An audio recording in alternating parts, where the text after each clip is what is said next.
नमस्कार दोस्तों, मैं संदीप। स्वागत है आप सभी का आपके अपने चैनल सक्सेस टू पर। दोस्तों आज की इस वीडियो में बात करेंगे जो भी हमारे बीए थर्ड ईयर यानी कि तृतीय वर्ष के छात्र हैं जिनका सब्जेक्ट सोशियोलॉजी यानी कि समाजशास्त्र है, उनके लिए वीडियो मोस्ट इंपॉर्टेंट है क्योंकि आज की इस वीडियो में हम बात करेंगे बीए तृतीय वर्ष यानी कि थर्ड ईयर लास्ट ईयर के समाजशास्त्र यानी सोशियोलॉजी के सेकेंड प्रश्न पत्र के बारे में, यानी कि सेकेंड पेपर जो होता है, ठीक है, द्वितीय प्रश्न पत्र जिसका नाम है सोशल रिसर्च मेथड्स। यानी कि सोशल का मतलब होता है सामाजिक, रिसर्च का मतलब होता है अनुसंधान, और मेथड्स का मतलब आप सभी को मालूम कि पद्धति होता है।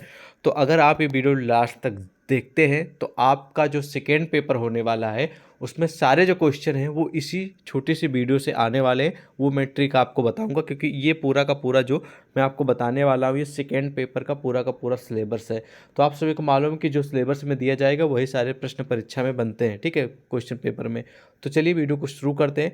सबसे पहले आपको जानना जरूरी है कि ये जो है वो बीए तृतीय वर्ष के छात्र के लिए है, सोशियोलॉजी यानी समाजशास्त्र का है, सेकेंड प्रश्न पत्र है। प्रश्न पत्र का नाम सोशल रिसर्च मेथड्स है। आप सभी को जानना जरूरी है कि बीए थर्ड ईयर में पर सब्जेक्ट के 3 पेपर होते हैं, ठीक है, paper first, paper second, paper third, ठीक है, और तीनों पेपर अलग अलग दिनों होते हैं, ठीक है, सेम डे नहीं होता है। तो सेकेंड प्रश्न पत्र के बारे में जानते हैं। पहला यानी कि ये जो सिलेबस है वो 5 यूनिट में डिवाइड किया गया है, ठीक है, तो एक एक यूनिट हम पहले समझते हैं। तो पहला यूनिट है ये, ठीक है, पहला यूनिट सामाजिक अनुसंधान का अर्थ, यानी जो 5 यूनिट जो दिए गए हैं इन्हीं से आपकी परीक्षा में सारे प्रश्न आएंगे यहीं से। तो पहला जो यहाँ पर आपको यूनिट है उसमें सिलेबस में ये दिया गया है, टॉपिक में ध्यान से सुनिएगा, सामाजिक अनुसंधान का अर्थ। सबसे पहले आप लोगों को सोशल रिसर्च का आप लोगों को अर्थ बताना है, यानी कि इसकी परिभाषा एक तरीके से आपको लिखनी है, ठीक है। देखिए आपका जो प्रश्न पत्र का नाम है सोशल रिसर्च, वो तो आपको पढ़ना ही पढ़ना पड़ेगा। उस सिंपल सा दिमाग लगाइए, यही आपका सोशल रिसर्च आपका पेपर का नाम है और यही क्वेश्चन देखिए ये आएगा आपकी परीक्षा में, ठीक है। सामाजिक अनुसंधान का अर्थ या परिभाषा या फिर क्या तात्पर्य है, इसको तैयार कर लीजिएगा। गारंटी के साथ बोल रहा हूँ परीक्षा में प्रश्न आएगा और आपके कम से कम 5 नंबर पक्के हो गए सिर्फ और एक क्वेश्चन से, ठीक है। और दूसरा है कि सामाजिक अनुसंधान का अर्थ और इसके कार्य क्षेत्र। ध्यान से सुनिएगा, कार्य क्षेत्र यानी कि कौन कौन से क्षेत्र में इसका कार्य है, ये आपको ध्यान देना है, ठीक है। कौन कौन कार्य क्षेत्र यानी कि कौन कौन से क्षेत्र में इसका कार्य है, और महत्व आपको बताना है, ठीक है। इम्पॉर्टेंस मतलब कि कहाँ कहाँ पर ये महत्व है इसका, ठीक है, क्या क्या महत्व है इसका, उसके बारे में आपको लिखना। पहला तो इसका अर्थ बताना है, फिर कार्य क्षेत्र के बारे में लिखना है, यानी कि कौन से क्षेत्र में किस एरिया में इसका कार्य होता है और कार्य है, और उसके महत्व, इससे क्या क्या बेनिफिट्स हैं, क्या क्या इसका मेन महत्व है, किस लिए करते हैं। जैसे कि मान लीजिए कि आपको बोलते नहीं कि आप ये खाते हैं, मान लीजिए खाना खाते हैं तो खाना के क्या क्या महत्व, आप दाल खाते हैं तो उसके महत्व बताइए, चावल खाते हैं तो उसके महत्व क्या क्या हैं। तो ये सारे जो आप लोगों को तरह तरीके के जो कार्य क्षेत्र महत्व देखने को मिलते हैं, इन पे आपको ज़रूर फोकस करना है। और सबसे पहले इसी को आपको तैयार कर लेना, कार्य क्षेत्र और महत्व के बारे में सिंपल सा। उसके बाद अवधारणा और परिकल्पना का निर्माण, अवधारणा के बारे में पढ़ना और परिकल्पना का निर्माण कैसे होता है, ठीक है, और वैज्ञानिक विधि आपको बताना है, ठीक है। अवधारणा और परिकल्पना का निर्माण और साथ साथ में वैज्ञानिक जो होती है यानी कि जो साइंटिस्ट होते हैं, ठीक है, उनकी विधि बताना है, ठीक है, सामाजिक अनुसंधान के ऊपर, ठीक है। तो ये आपको तैयार करना है, एक बहुत ही टॉप लेवल का टॉपिक है। और यहीं से यानी कि आपको अनुसंधान का अर्थ, कार्य क्षेत्र, महत्व और अवधारणा और परिकल्पना ये आपको पढ़ लेना है, ठीक है। समझ में आ गया। दूसरा यूनिट की ओर बढ़ते हैं। दूसरा यूनिट आप सभी का है कि सामाजिक अनुसंधान की तकनीकें। तकनीकें का मतलब आप लोग समझ रहे हैं ना, मतलब कि जो तकनीक आजकल आप लोगों को नई नई टेक्नोलॉजी आ रही है, ठीक है, तो सामाजिक अनुसंधान की तकनीकें बतानी है, ठीक है।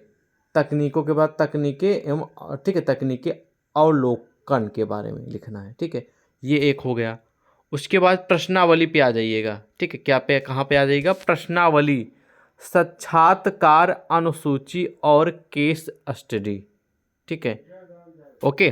तो उसके बाद फिर आपको इसमें ये लिखना है कि अनुसूची यानी कि जो साक्षात्कार की अनुसूची है उसको देखना है, उसके बाद उसकी केस स्टडी करना है। ठीक है, ओके। तो इस प्रकार आपको इसका उत्तर लिखना है और आपको अनुसूची और केस स्टडी के बारे में पढ़ लेना है, सामाजिक अनुसंधान के अनुसूची और केस स्टडी के बारे में। ठीक है, उसके बाद ये दूसरा नंबर यूनिट समाप्त होता है। तीसरे यूनिट पे आ जाएंगे हम। तीसरा यूनिट है कि अनुसंधान डिजाइन, यानी कि जो रिसर्च है इसके डिजाइन के बारे में आपको पढ़ना है। ठीक है, डिजाइन आप लोग समझ रहे हैं ना, कोई डिजाइन बनी नहीं होती, उसी प्रकार इसमें भी अनुसंधान में डिजाइन होती है, उसके बारे में पढ़ना। वर्णनात्मक अनुसंधान, वर्णनात्मक, खोजपूर्ण। ठीक है, उसके बाद प्रयोगात्मक, उसके बाद है डेगोनिस्टिक। तो आपको वर्णनात्मक, इसका वर्णनात्मक और खोजपूर्ण और प्रयोगात्मक, ये जरूर पढ़ लीजिएगा, वर्णनात्मक, खोजपूर्ण और प्रयोगात्मक। ठीक है, डिगोनिस्टिक ये कम आता है, अगर आपके पास समय है तो पढ़ सकते हैं, अदरवाइज इसे को इग्नोर कर देंगे।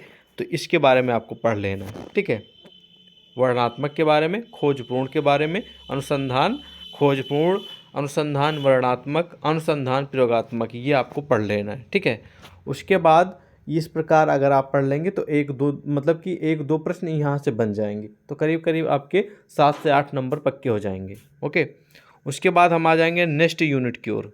ठीक है, नेक्स्ट यूनिट आपको देखने को मिल रही है, यहाँ पर लिखा है कि नमूनाकरण, यानी कि अनुसंधान नमूनाकरण के बारे में ए नंबर है, और बी नंबर प्राथमिक और माध्यमिक डेटा के बारे में पढ़ लेना।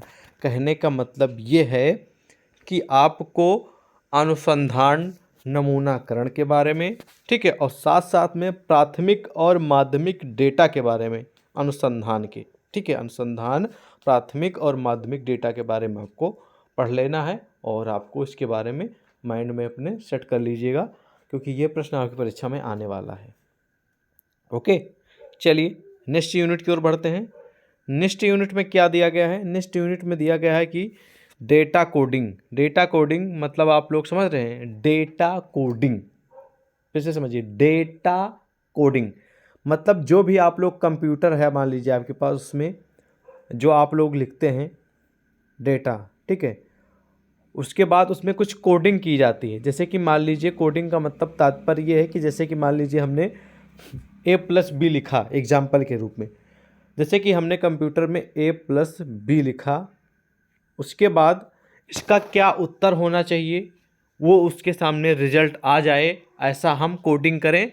जैसे कि हम चाहते हैं कि a और +b हम इनपुट करें, उसके बाद यहाँ पर ये c दिखे, ठीक है, तो उसी को हम बोलेंगे डेटा कोडिंग। a और b को हम बोल देंगे डेटा कोडिंग, ठीक है, और हमें रिजल्ट आना चाहिए c।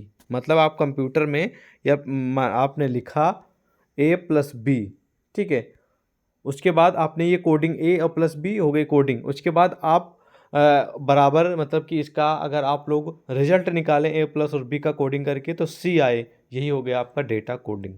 ओके, टेबल, आपको टेबल बनानी है, ठीक है, टेबल। उसके बाद ग्राफ आपको बनाना है, ग्राफ ऊपर नीचे जैसा भी होता है, ठीक है, अनुसंधान के ग्राफ का वर्गीकरण करना है। वर्गीकरण का मतलब होगा इसके जितने भी पार्ट हैं, मुख्य पार्ट कौन सा है, अनुसंधान, पहले अनुसंधान लिखा जाएगा, ध्यान सुनिएगा, पहले तो अनुसंधान आ जाएगा। ओके, उसके बाद अनुसंधान के जस्ट नीचे यहाँ पर एक वर्गीकरण, इस कितने पार्ट में डिवाइड किया गया, फिर इसका नाम, फिर उसके बाद इसका नाम, फिर इसके अंतर्गत कौन आया उसका नाम, फिर इसके अंतर्गत कौन आएगा इसका नाम, ठीक है, उसके इसके अंतर्गत कौन आएगा, इस तरह वर्गीकरण करना है अनुसंधान का, ठीक है। और प्रस्तुति के बारे में भी लिखना है।